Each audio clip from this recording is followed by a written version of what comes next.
Je m'appelle Benjamin Lacombe, je suis auteur et illustrateur en jeunesse et en livres illustrés pour plus grands.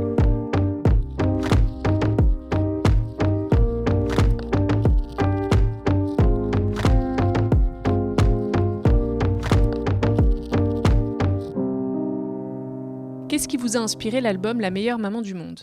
C'est Sébastien Pérez qui a écrit les textes du livre, moi je les ai illustrés, mais l'idée de départ c'était la mienne, pour le coup, c'est-à-dire que j'avais envie de travailler autour de la maternité et j'ai vu toutes les injonctions en fait qui étaient faites aux femmes autour de la maternité, c'est-à-dire les gens qui se mêlaient un petit peu, qui allaient dire « Ah non mais ça, faut pas faire comme ci, faut pas faire comme ça ». On dit beaucoup aux femmes comment elles doivent se comporter, comment elles doivent élever leur enfant, c'est pas bien de faire ci, c'est pas bien de faire ça.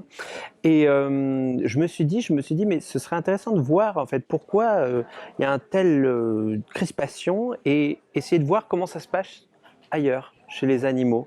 Et en fait, à travers les animaux, on se rend compte une pluridiversité en fait de façons d'élever les enfants. Il n'y a pas qu'une façon d'élever les enfants. En fait, ça dépend avant tout de l'enfant. En revanche, il y a une chose qui est sûre pour le bon développement de l'enfant, la chose indispensable, c'est le lien. C'est-à-dire l'amour qu'on lui porte. Un enfant, même en fait dans une famille dysfonctionnante, s'il sent de l'amour, il arrivera en fait à grandir et à se développer correctement. En revanche, même avec un enfant qui naît dans un milieu extrêmement privilégié, avec tout ce qu'il lui faut, s'il sent pas l'amour, en revanche là, il pourra développer des troubles.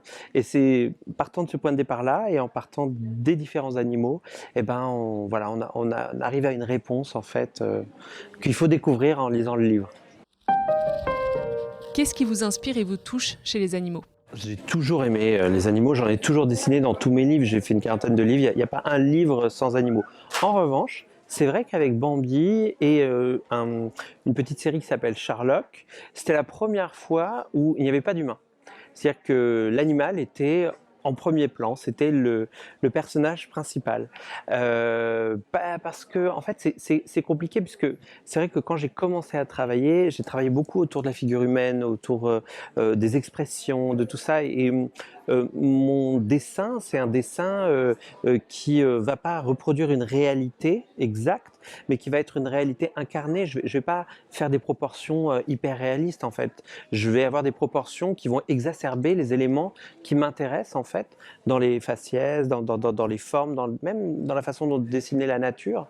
Et c'est vrai que du coup j'y suis venu petit à petit, mais c'est passionnant parce qu'évidemment il y a un nombre de formes, de textures, de poils, d'aspects à traiter.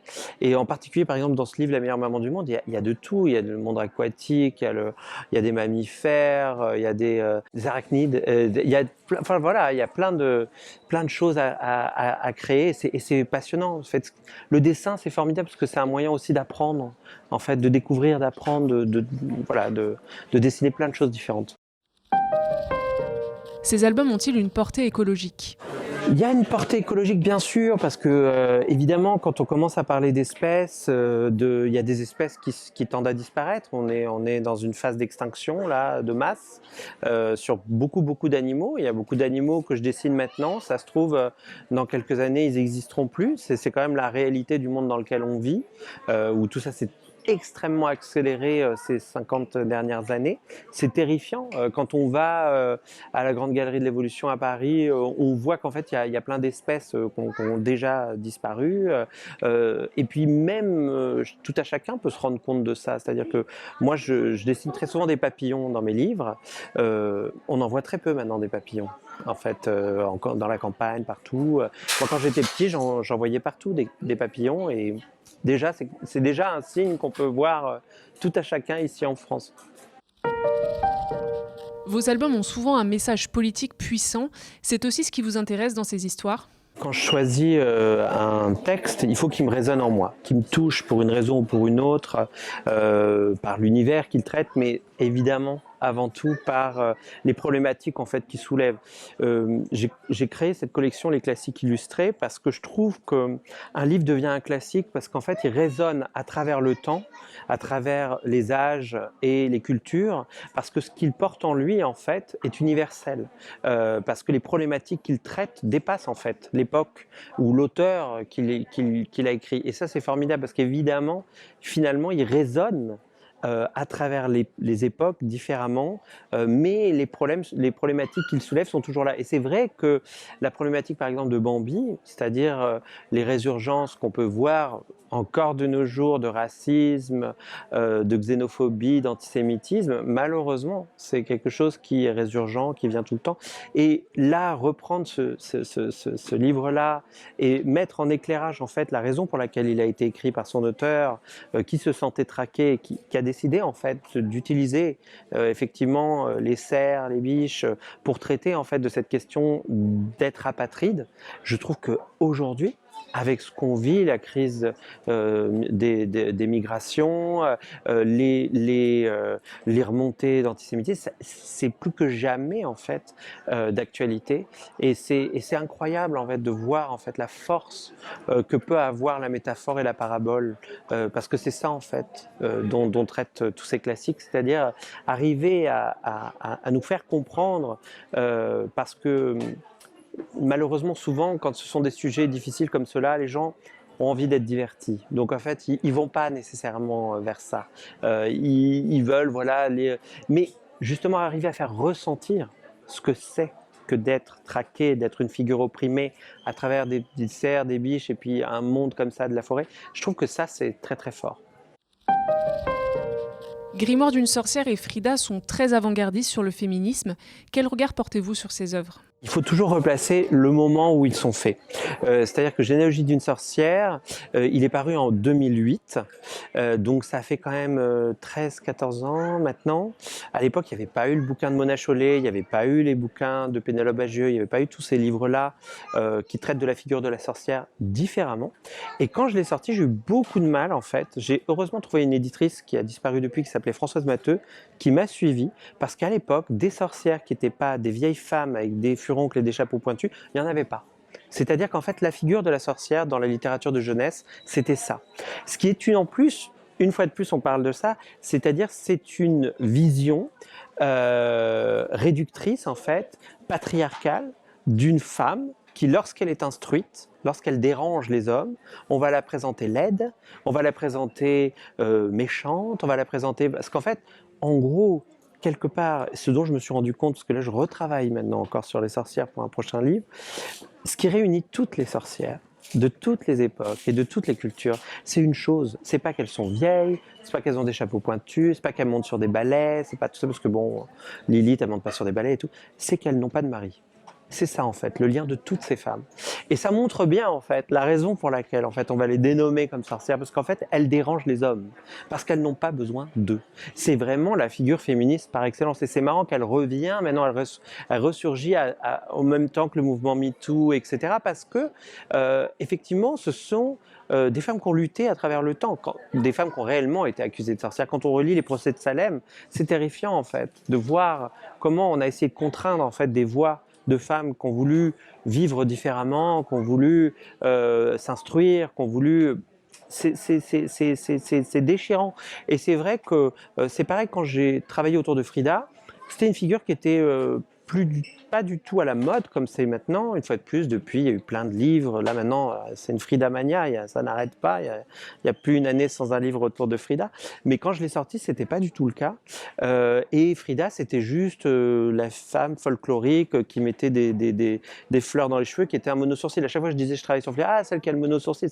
Il y avait que ça en fait. Alors qu'une fois de plus, c'était un esprit libre. Elle refusait qu'on l'étiquette féministe, mais elle était profondément en fait libre. Et de par sa liberté, elle devient une icône féministe parce qu'en fait, elle montre qu'il y a plein de chemins. Elle est née dans une société extrêmement machiste, où en plus, une fois de plus, c'est une femme artiste, et quand on demande aux gens de citer des femmes peintres, ils ont bien du mal à en citer. Et elle est l'une des rares en fait qu'on arrive à citer. Ça montre la force en fait, à la fois de son travail et du pouvoir en fait qu'elle a réussi à avoir, surtout par exemple sur son mari qui était lui une très très grande star. Diego Rivera, c'était un immense peintre, enfin un peu un ogre en plus, qui l'a caché comme ça de l'aura qu'il avait. Et à travers le temps, ça s'est complètement inversé.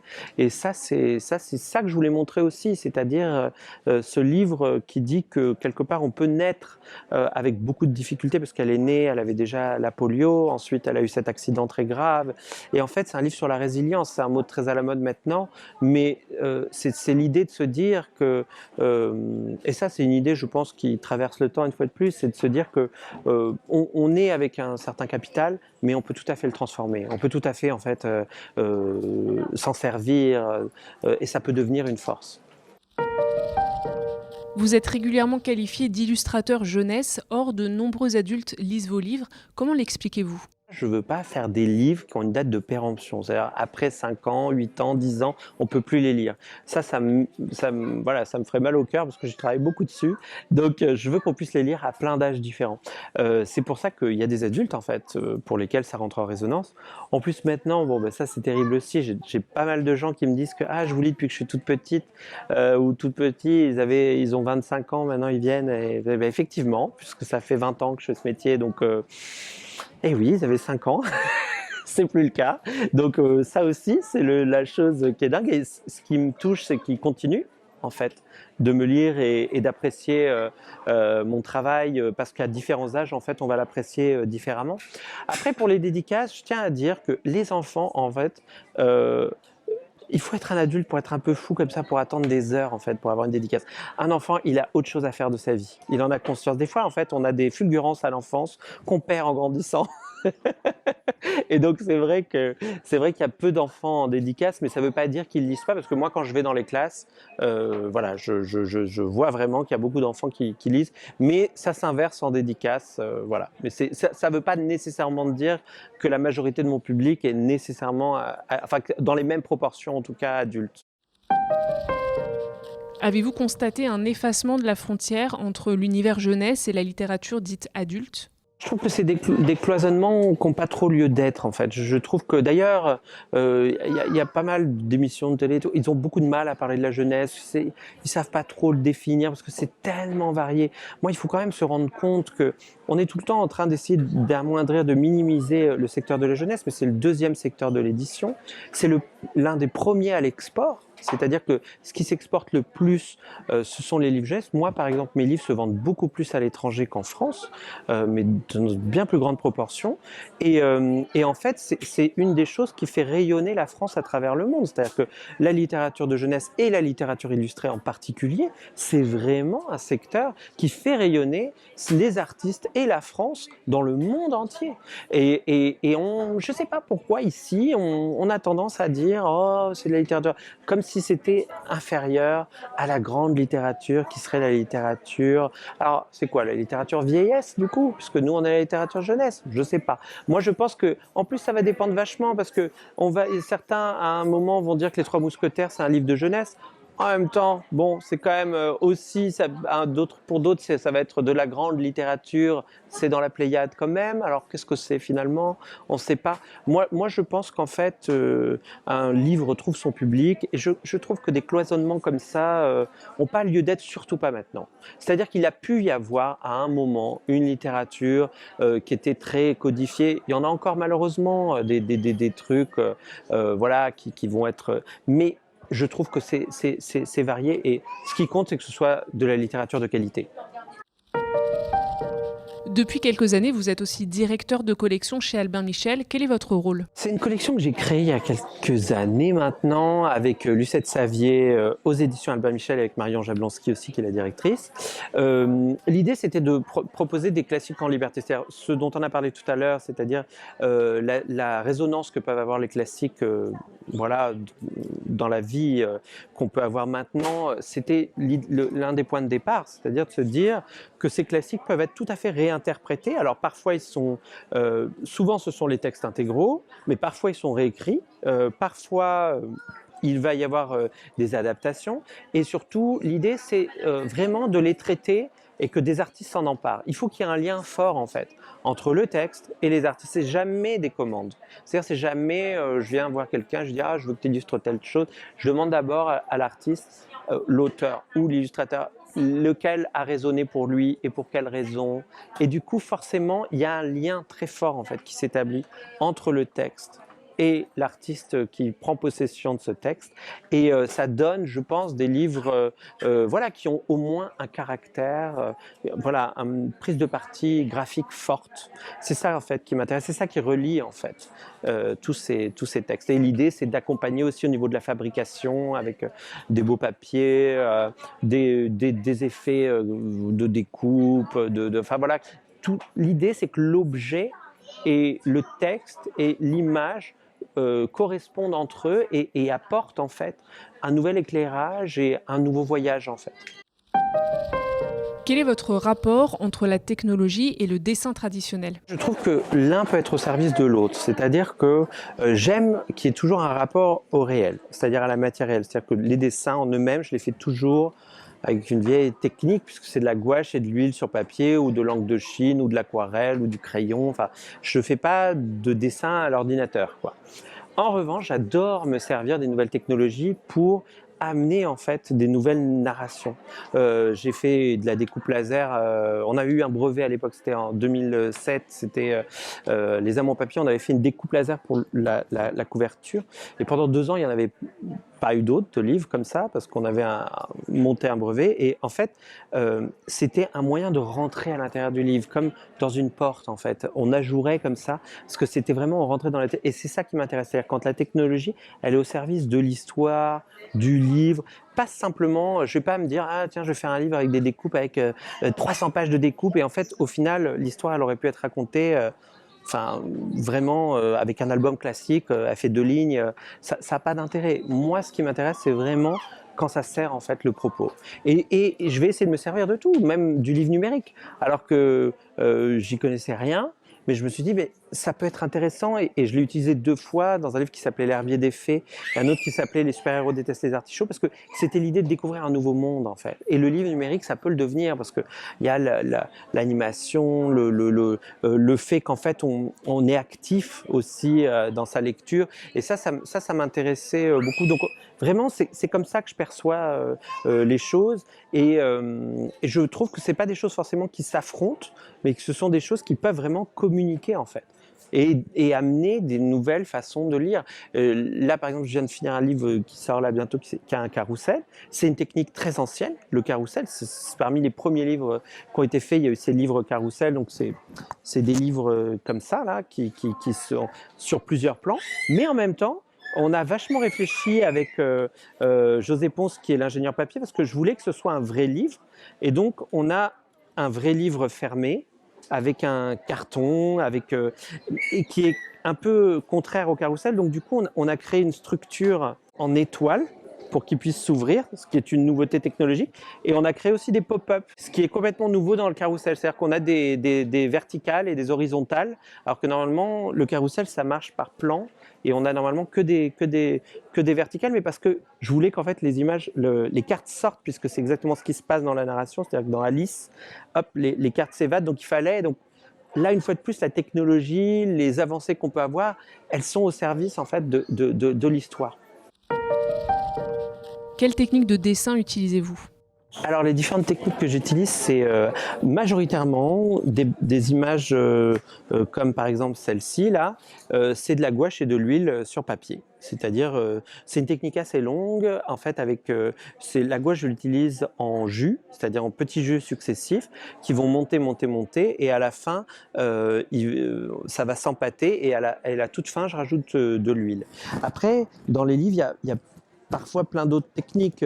On parlait de Bambi tout à l'heure. Dans Bambi, il y a de la gouache et de l'huile, mais il y a également une autre technique. Je ne sais pas si je vais réussir à vous la montrer. C'est voilà, cette technique ici. Ça, c'est du fusain. en fait, sur papier. Et puis il va y avoir d'autres livres comme, je sais pas moi, Sherlock par exemple, c'est de l'aquarelle, et crayon sur papier. Encore d'autres livres, je vais utiliser dans l'encre de Chine. Ça va vraiment dépendre de l'émotion en fait que je veux véhiculer, parce que la technique, les couleurs qu'on utilise, immédiatement, en fait, il y a un rapport immédiat en fait avec le lecteur, et ça fait ressentir quelque chose. Donc ça, quand on l'utilise à bon escient, ça permet une fois de plus de raconter son histoire. Quelles sont vos sources d'inspiration? Cinéma, beaucoup. Les cadrages d'Hitchcock, des cadrages aussi par exemple de Wes Anderson plus récemment, des fois des audaces de Guillermo del Toro. On m'a beaucoup associé à Tim Burton. C'est évidemment quelqu'un qui a eu une grande influence sur moi, parce que il avait cet univers, comment dire, acide aussi, c'est-à-dire entre le rêve et le cauchemar, que moi j'ai aimé aussi faire parfois. Mais pas que. Et donc voilà, le cinéma, la photo. Moi, la photo, c'est vraiment un art qui me touche beaucoup, et qui m'inspire beaucoup en fait sur les focales photographiques, le travail du grain, le travail des plans, le travail et la peinture. Pas forcément la peinture contemporaine, mais ça va être de la peinture, par exemple, les techniques qui ont été inventées par les primitifs flamands ou le Quattrocento. C'est des choses en fait qui me touchent énormément, et que j'essaye modestement d'amener dans mon travail aussi. Et en fait, c'est la somme de tout ça en fait, hein, qui crée entre guillemets un style, c'est-à-dire que c'est un peu malgré soi. Un style, en fait, c'est quelque chose, une façon de dessiner, c'est un petit peu comme une façon de parler. En fait, on peut travailler sa voix, mais on a une façon de parler naturelle. Et c'est pareil, on a une manière de dessiner naturelle. Quel est votre prochain projet? Donc là sort Alice le Carrousel et Alice le jeu de cartes. Alors ça, j'ai beaucoup aimé le faire, parce que c'était de faire un jeu entièrement illustré avec tous les personnages d'Alice. Je trouvais ça vraiment, parce que c'était voilà, pour le 150e anniversaire de l'autre côté du miroir. C'est un univers qui me touche. On parlait d'univers qui entre en résonance. L'univers d'Alice, c'est un univers qui était extrêmement important pour moi, à la fois dans toutes les couches en fait de ce qu'on peut traiter. C'est vraiment pas un univers lisse, quoi. C'est vraiment un univers qui m'a beaucoup plu. Et arrive, je retravaille encore sur deux Sherlock, qui arriveront, un au printemps et un en fin d'année. Donc celui du printemps, il sera autour des pirates. Et il y a un autre livre très spécial qui sortira au printemps également, qui s'appelle Cécité Malaga, qui est un livre que j'ai écrit. Donc c'est le premier que j'ai écrit entièrement depuis longtemps, puisque pour plein de raisons. C'est un livre où j'ai vraiment poussé l'objet. C'est-à-dire, j'ai vraiment, enfin vous verrez, c'est un livre sur l'idée de la perception. Et donc, c'est un livre que j'ai mûri pendant 10 ans. Donc, voilà, c'est les projets.